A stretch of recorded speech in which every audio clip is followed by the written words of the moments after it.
pengikutnya. Dan saya berpikir bagaimana cara untuk jadi pengikut Yesus. Dan di artikel itu dikatakan dengan cara bersatu dengan Yesus yaitu dibaptis. Saya berpikir, saya tinggal di Aceh, di paling ujung Aceh, hampir dekat dengan Banda Aceh, kampung saya. Bagaimana caranya saya bisa dibaptis?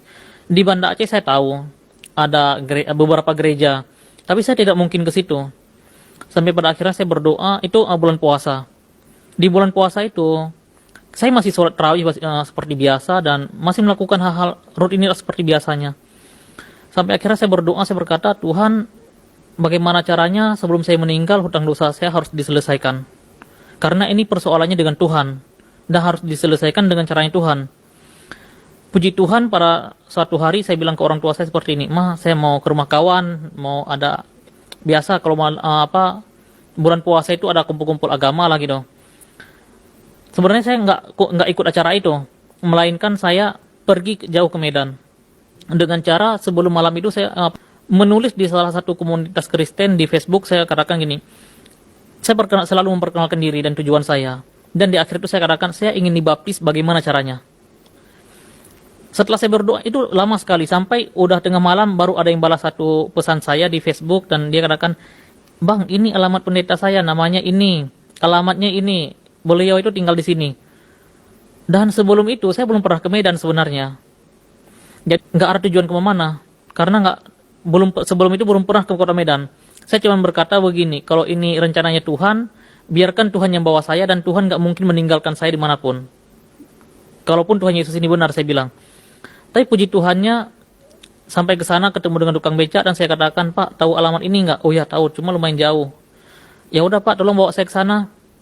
Tanpa janji, saya belum pernah menelpon Pak Pendeta itu, tapi memberanikan diri untuk datang, dan puji Tuhan Pak Pendeta itu menerima saya dengan tangan terbuka. Oke, ini kan demi mencari kejelasan tentang Yesus yang sebelumnya Anda kenal sebagai Isa. Iya. Sesuai dengan kepercayaan yang lama itu. Bagaimana konsep Anda tentang Isa dan kekristenan waktu itu? Pada waktu itu saya karena tidak terlalu mengerti, yang saya bawa itu hanya pengertian saya dulunya Nabi Isa. Mungkin Nabi Isa ini bukan Nabi, tapi Tuhan. Untuk bagaimana saya nggak terlalu tahu dulunya, karena memang nggak pernah belajar sejarah tentang Yesus, siapa Yesus, kenapa, saya nggak pernah tahu, karena itu haram untuk dipelajari. Haram untuk dipelajari. Baik, ketika tiba di Medan, lalu Anda dibawa oleh tukang becak ke pendeta itu. Apakah sampai hari itu juga? Sampai hari itu, walaupun harus melalui dramanya tukang beca. Karena kata tukang beca itu nggak ada angkot yang ke sana. Sebenarnya ada, dan harganya lebih murah.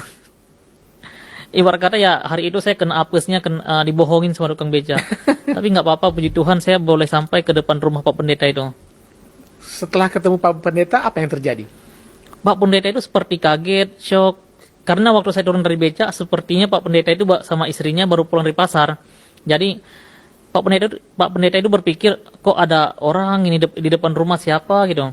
Dan saya cuma bilang gini, "Pak, perkenalkan nama saya ini, saya dari sini. Jemaat Bapak memberikan nomor HP Bapak dan alamat Bapak ke saya supaya saya bisa belajar lebih dalam lagi sama Bapak." Cuma saya lihat sepertinya Bapak itu kaget gitu, sepertinya nggak siap untuk menerima saya, dan Bapak itu berkata, "Ya udah, kita masuk aja dulu, sarapan aja dulu." Dan saya perhatikan hari pertama berlalu, hari kedua berlalu. Akhirnya saya dikasih satu Alkitab, dan waktu dikasih Alkitab itu saya buka karena sebelumnya saya nggak pernah pegang Alkitab. Jadi begitu saya pegang, saya temukan satu ayat di Filipi 1:21 menyatakan, "Bagiku hidup adalah Kristus dan matilah keuntungan." Itu ayat pertama yang saya buka Alkitab, dan itu ayat pertama yang saya temukan. Dan berlanjut sampai hari kelima, saya lihat sepertinya Pak Pendeta masih shock saya di rumah Pak Pendeta itu. Sampai pada akhirnya saya berkata, "Pak, tujuan saya ke sini, saya mau dibaptis supaya hutang dosa saya selesai dan saya boleh punya damai sejahtera untuk pulang ke kampung." Puji Tuhannya, setelah melalui percakapan yang panjang lebar, akhirnya hari kelima itu saya dibaptis. Hari kelima dibaptis? Hari kelima dibaptis, malamnya saya pulang ke Aceh. Padahal kan untuk menjalani prosesi baptisan itu tidak boleh serta-merta langsung dibaptis kan, harus ada pembekalan dulu. Apakah Anda juga mendapatkan pembekalan seperti itu? Sewaktu itu belum mendapatkan perbekalan. Karena saya ngotot kalau saya harus dibaptis. Karena yang saya tahu untuk menyatu dengan Yesus harus dibaptis. Saya murni, karena saya murninya belajar dari artikel. Hanya tahu ya buka artikel, baca, buka artikel. Pokoknya setiap pulang sekolah saya pasti ke warnet.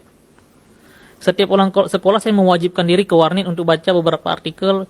Dan saya memperhatikan semua artikel itu menekankan satu hal, untuk bersatu dengan Yesus harus Baptis. dibaptis. Jadi tujuan saya jauh-jauh